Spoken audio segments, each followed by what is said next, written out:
Negosyante ginpakigbahi ng iya istorya matapos nadula ang iya palangabuyan sa sunog. Ano ba lang iya natunan sa iya eksperyensya? Kag paano sinisaulugo ng Pasko sa piyak sang ginatubang at trahedya?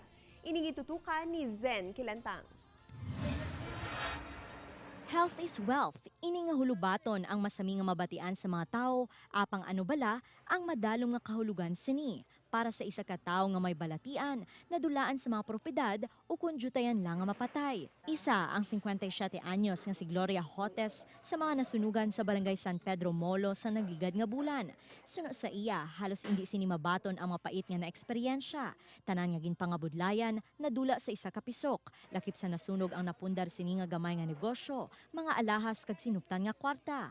So, tulala ako daw, hindi ko mabatong lang nga nagumo na nga ako nga pangabuhi nga ako makapundar nasunog. Bangod sang trahedya, napukaw ini nga mas importante ang kabuhi kung ikumpara sa mangga diri sa duta. Nagaisahanon lang si Gloria nga nagapangabuhi. Ginbuligan ini sang iya mga himata nga makabangon sa diin ginpatindugan siya sang balay. Daw, nagipan ako nga may pamilya ako nga nagbugid sa ako.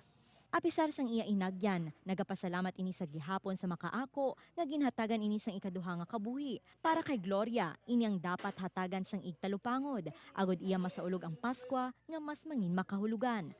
Pasalamat lang ko sa Ginoo sang bulig man sa ako.